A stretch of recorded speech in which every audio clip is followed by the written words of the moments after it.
Right, it's only good to talk to you. Obviously, we're here at the Nest where the box and the store have been unveiled. What have you made of this facility? No, fantastic. I've spoke to Ian a couple of times. He's invited me to come down and have a look at the place since I've been here the last couple of months. But this is the first time I've been here, and it's an amazing place. I mean, something for the community which a lot of people will use and get benefit of. And I've already spoke to him about coming down here to do something for the local goalkeepers, so we can see if we can get one to come through the academy and through the first team, because that's the way you got to be thinking. I suppose it says a lot about the power of football and this football club to helping the community, doesn't it?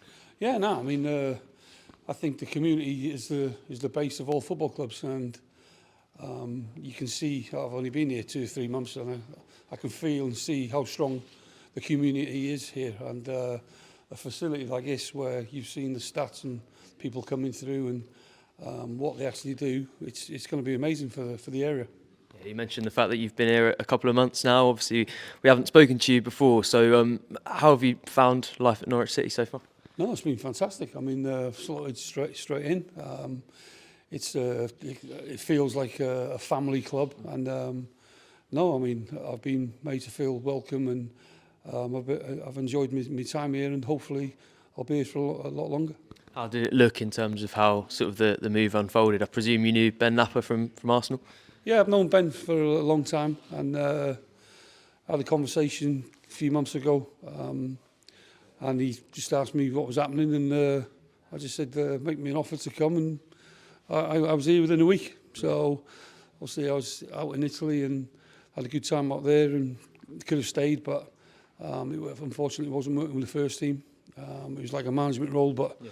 I wanted to be involved with the grass and because I see that's where my strength is, being amongst it, and I want to continue doing that, and here's a great place to be to do it.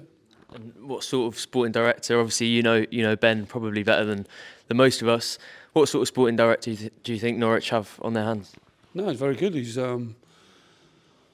explained the plans to me and how and where he wants to take the club, and obviously he's got a great group of players, which has got a lot of youth in it, obviously, good experience, and I think with obviously Johannes coming in with the way he works, I can only see the team and the club getting bigger and stronger. So obviously it's going to take him, I think, a bit of time, obviously a few transfer windows, and a few more results, and hopefully we can get in the playoffs to challenge for one of those lottery tickets to get to the obviously Premier League. So from what I've seen, the players, the manager, the staff have been top quality, and it's a pleasure to be here. You mentioned the fact that you were in Italy with AC Milan before, obviously a huge club. So has it been strange at all coming to somewhere a little bit smaller like Norwich, or is it, I suppose you're back in England, so there are ways that you might feel more at home as well? Yeah, I mean, listen, Italy was a great experience, and wherever club you go, it's about winning games, and it's no matter whether it's Italy or here.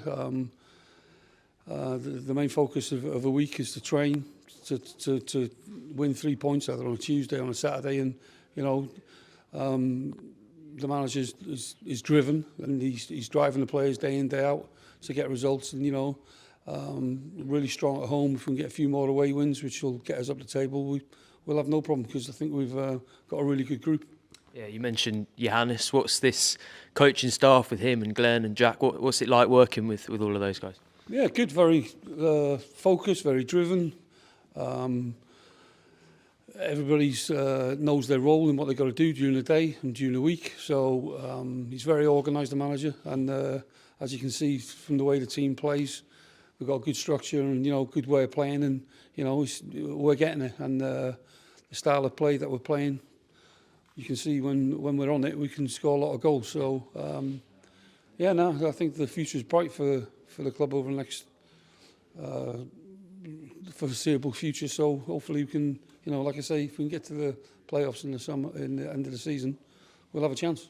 Obviously, Jack was at Arsenal as well. So do you feel like there's a bit of familiarity there between some of the people who you already knew coming into the club?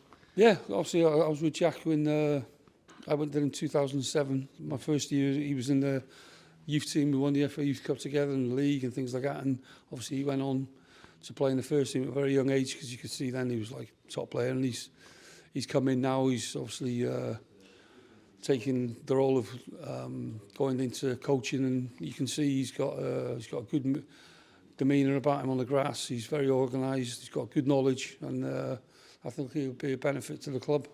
And in terms of your role, I know you mentioned that you like sort of being out on the grass and doing that work. But given sort of goalkeeping is such a unique sort of speciality, is it also about giving your opinion and sort of helping Johannes make those decisions with the goalkeeping department? Yeah, I mean, obviously I've come in to try and help all departments, from the youngsters to the first team. So, like I say, if I see something which I think it can help in a certain way of trying to help the manager as well, because obviously he's a young manager. If I can help him in any way, yeah, I'll give my opinion all the time. Like so, no, it's a good place to be at the moment. And, you know, I can see, like I say, with the group that we've got with Glenn, with Alan, with Nick and all that, you know, myself, we push each other every day, and you know, we strive to be the best coaching team to improve the players day in, day out. And with those goalkeepers you're working with, obviously Angus and George and Vinny, I'm sure you've seen some very, very good goalkeeping departments. What do you make of them as a group? No, we've got a good group. Obviously, we've got Dan Barden as well. We've got Caleb. We've got a lot of young goalkeepers who've got half a chance as well. So from what I've seen with the work they've been doing with Deck and Jake and Perry and that, we've got a good department. And like I say, obviously the George, Angus and Vinny, I've got them at the moment, and yeah, they're ticking along well. I mean, the way I work, I think I'll try and push them every day and try and help them in every department. Obviously, being a goalkeeper myself for a number of years as well, I've faced their problems and understand how they think and how they work. So if I can get my influence on them in certain ways, then hopefully it'll be for the better. Obviously, there's been a lot of talk about Angus with his contract up in the summer. Having seen him at close quarters, can you see why that is and why there's that concern and why people rate him so highly? I mean, I've known Angus since he was 16, 17, and when he was at Man City, and you could see then he was going to be a good goalkeeper, and he's a top goalkeeper. So obviously Scotland's number one, and he's still a baby in goalkeeping years, so he's still got a lot to learn. But we're happy with him at the moment, and you know, everything's going well. In terms of the contractual situation, is that something that Johannes and Ben will consult you on, or do you just leave that to them? Yeah, I just leave that to the powers that be above. Like, that's not my department. So I'll obviously do the day-to-day stuff on the grass and give them an input on where they're at. Like, but I'll leave that down to them. Yeah, and I know obviously Vicente's come back from a loan, so that you can have a bit of a closer look at him. Just tell us why that's of benefit to the club rather than him playing games elsewhere. No, I mean he's done very well. I heard about him as well from before my time, because obviously I'm looking at goalkeepers all the time, the young ones playing, and I had a lot of people phone me up about him, saying about how good he is, and I'd seen him.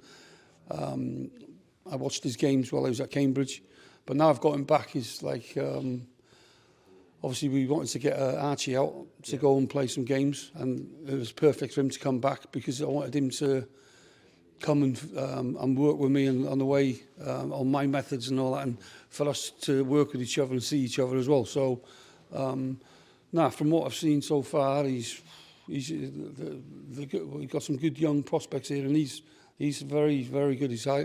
He's up there on being having the chance of being a very good goalkeeper. If he works day in, day out, he's got a really good chance. Where do you think he is in terms of the plan for him? Because it feels like he's maybe sort of somewhere in between. He's obviously been playing games in League One, but not quite challenging for that number one shirt yet. So where do you see him maybe next season? No, they're all challenging, because, like I say, only one can play on a Saturday. But I've made it clear to all of them that, you know, the manager's fair, I'm fair. That you know, if you're playing well, I want the number one always looking over his shoulder, because he's got somebody chasing him down, you know what I mean, for that shirt. But, so now he's got a good chance because, like I say, I like what I've seen. We've all, as a coaching group, we've had him back now 3 or 4 weeks, and in the sessions we've seen, we can see that we've got a good lad there, good person, good athletic goalkeeper. So it's up to him now to keep pushing every day. Like I say, I'm massively into the mental side of the game and having self-belief and playing, because he's not just there to train. I've told him he's got to be pushing Angus and George every day. So, and which he's doing. So they'll get a chance, then it's up to them to take it then. I just wanted to finish by asking you about sort of goalkeeping as a whole and maybe how it's changed. Obviously, there's a lot of debate around playing out from the back, which I'm sure when you sort of started your career would have been pretty rare. So have you seen your role and what goalkeepers are asked to do change quite a lot over that time? Yeah, from when I first started coaching, the game's changed, the rules have changed. Obviously, you could pick the ball up when I was playing. And obviously now the trend is to play out from the back, which obviously can put stress on the team. But listen, if the players are good enough and, you know, the manager's got a philosophy and a way of playing, then we'll stick to it. Yes, it comes with risk, but, you know, it also comes with reward. So the amount of chances that we've made from, you know, keeping the ball, because if you remember, well, if you think, the opposition can't score if they ain't got the ball. Yeah. So the better we get at retaining it and obviously giving options of whoever's on the ball, whether it's a goalkeeper, centre half, full back, midfielder, if they've got better options to keep it, then we'll have more success in obviously creating chances and scoring goals. Does it make it harder for you in your role at all that you now almost have this whole extra thing to think about, or is it something you enjoy being able to focus on that? No, since obviously, like I say, your coaching, my coaching methods always have included being comfortable with the ball anyway, because the amount of, like, you might get a dodgy back pass, and if you can't be able to deal with it with your first touch, and obviously you're scanning and looking of where your next pass is and thinking, what if this happens, or if that happens, then, you know, a lot of my coaching drills now, obviously in my warm-ups, they always start with their feet. So because they use their feet 70% more in the game than they do their hands, they'll make 2 or 3 saves, but kick and pass the ball up to 40, 50 times. So they have to be able to deal with it, and, you know, have the football intelligence, which we show them a lot of stuff on screens like this in the classroom. So I try and show them the pictures and then work on the drills to make them, you know, make the right decisions.